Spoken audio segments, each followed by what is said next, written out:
¿Qué tal? Soy Rodrigo Jiménez Solomón, bienvenidos a Ciudad 24. Vamos a platicar de un tema que está de moda en el mundo, está de moda en México y también acá en la Ciudad de México, el bienestar animal.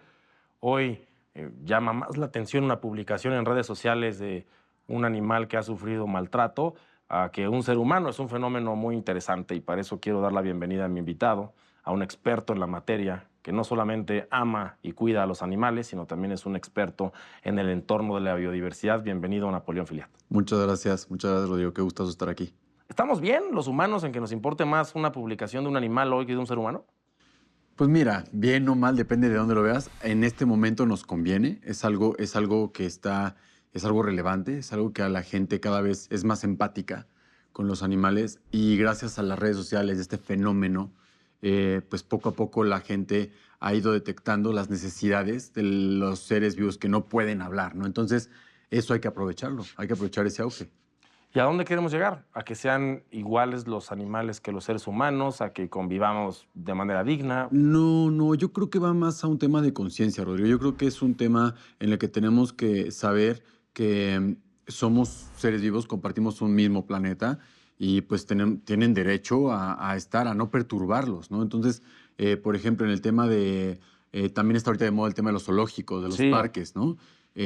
Cada vez el público es más objetivo en ir a ver el bienestar, como te digo, el bienestar del animal más que ver lo bonito o ver lo feo, es ver cómo lo tienes atendido, ¿no? Entonces, ese cambio es positivo. Aprovechando el tema, en la Ciudad de México pues, ha tenido uno de los zoológicos más importantes de Latinoamérica. Sí. Hoy hay muchas críticas a su abandono, muchas de ellas debido a que el presupuesto ha cambiado porque ya no es rentable solamente mostrar un animal. ¿No jugó en contra de la conservación? Sí, ahí es un arma de doble filo, digamos, Rodrigo, porque fíjate, el zoológico de Chapultepec es por mucho el zoológico más popular, ¿no? Entonces, ya tienes, lo más difícil es la afluencia, ya entra la gente. Entonces, lo que hay que hacer es potencializarlo. Nadie se va a aventar, yo creo que el tiro de cobrar la entrada, porque, por ejemplo, hay otros zoológicos que a pesar de que son gubernamentales, como Zacango en el Estado de México, se cobra una entrada. O los privados, que no son zoológicos, pues son parques de conservación, como el African Safari en Puebla, cobran una entrada y la gente está dispuesta a pagarlo porque sabe que con esos recursos se va a solventar todos los gastos que implica, ¿no? Entonces, yo creo que poco a poco se pueden ir haciendo propuestas de donaciones voluntarias, por ejemplo, que un visitante, en lugar de pagar una entrada de 10, 15, 20, 100 pesos, done lo que sea, 15 pesos, habrá quien dé 1,000 pesos, habrá quien dé 10,000 pesos, y eso todo se va guardando en una bolsa necesaria para el sustento de las especies que habitan ahí, ¿no? ¿Necesitan las especies silvestres de centros de conservación? Sí, sí, y cada vez más. ¿Qué pasa? Que si volteamos a ver a las áreas en donde ellos habitan, cada vez son más perturbadas. Entonces, la fauna requiere de cierto apoyo en cuanto a cuidados genéticos, observación de comportamientos, reproducción incluso, ¿no? Ahí está el caso del lobo mexicano. Claro. Si no hubiera sido por los zoológicos, el lobo mexicano ya no existiría en vida silvestre. Todo salió desde un centro de conservación en cautiverio o bajo cuidado humano, en donde el lobo se recupera, da los números y empezamos a liberar camadas en vida silvestre, en donde pues, ahorita la población ya está considerablemente mejor. Cuando se publicó hace algunos años en la Ciudad de México esta afamada ley de bienestar animal que prohibió que los espectáculos utilizaran animales, en específico los circos, hubo un problema gigantesco para los propietarios de animales porque pues, debe de costar mucho darle de comer a un elefante, a un Exacto. tigre o a un león. Entonces se buscaron muchos zoológicos que los pudieran recibir, pero no fueron suficientes, Napoleón. No fue suficiente. Yo creo que fue una ley bien, no fue con dolo. Yo creo que fue una ley que tenía un muy buen propósito. A final de cuentas, el objetivo de esa ley se cumplió, en donde no podías explotar a un animal con fines lucrativos solamente, ¿no? Los circos sacan de inventario cierta fauna y efectivamente mucha cae en buenas manos y mucha no.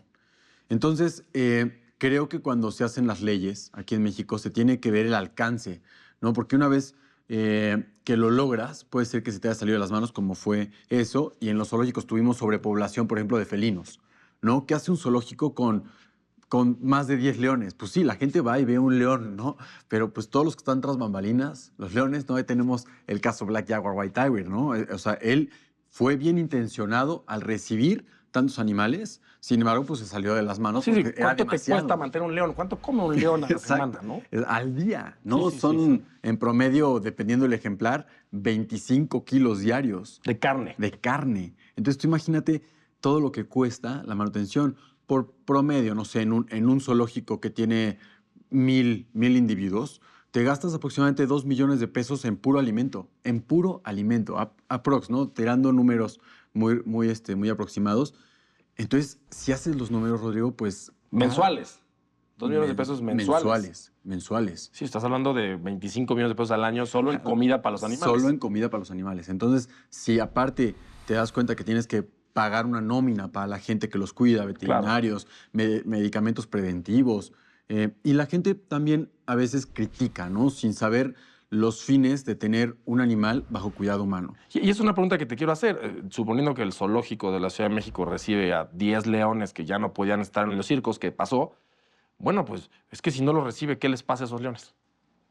¿En qué acaban? ¿En qué acaban? Pues en malas condiciones, hasta pues un desenlace fatal. Claro. Entonces hay que ver, modificar espacios, porque no puedes tener también, a veces, no me voy a meter mucho en temas técnicos, pero el acoplamiento de un macho con 3 hembras, pues no es soltar al macho con las 3 hembras, ¿no? Hay que hacer un periodo de acoplamiento, si se llevan bien, si se llevan mal. 2 machos no puedes rivalizarlos. Entonces, todo este tipo de cosas es la gente que no ve tras bambalinas, ¿no? Que realmente es necesario. Es muy necesario tener centros de conservación. Y voy a aprovechar esto para decirte, yo creo que los zoológicos poco a poco tienen que ir priorizando en tener fauna de exhibición únicamente para que la gente vaya y los conozca, a centros de conservación. ¿Por qué tenemos este ejemplar aquí? Porque, bueno, tenemos que estudiar su genética, tenemos que tener un banco genético de este animal, tenemos que estudiar el comportamiento, los alcances de este animal, qué sí se puede, qué no se puede, y eso lo trasladas a la vida silvestre. Y es ahí en donde suceden las cosas importantes de conservación. Claro. Y en esta ciudad, en la periferia, hay biodiversidad. Somos una ciudad muy grande. Mucha. Yo creo que Ciudad de México tiene animales residentes muy interesantes, ¿no? Animales silvestres que nos visitan en nuestras casas, ¿no? Y también la gente cada vez es más consciente de esta fauna. Antes le considerábamos fauna nociva, ¿no? Que un tlacuache entrara a tu casa y se robara una manzana era una plaga. No. A Nosotros, poca información, también te daba miedo. Un tlacuache imponente, la cara de un tlacuache parece una rata muy grande, y luego tienen a los hijos arriba. También hay que informar. Y poco a poco la gente incluso es más empática con este tipo de fauna, ¿no? Entonces, yo creo que hay que aprovechar esto que decíamos al principio, que la gente es más empática, más consciente y hacer cosas por la conservación de la fauna. Ahora, México, en Ciudad de México, están muy bien los zoológicos con respecto a lo que tienen al alcance, ¿no? Por ejemplo, tiene 3 zoológicos muy importantes, que está Chapultepec, Aragón y Coyotes. En Aragón, por ejemplo, están buscando emular los hábitats naturales de las especies. O sea, antes los zoológicos llegabas y era una pecerota, una jaula. Sí, una jaula. Una jaula en donde tú veías al ejemplar. No, poco a poco han ido modificando estos espacios para que la gente, incluso si el animal está cansado o está escondido, no lo puedas ver.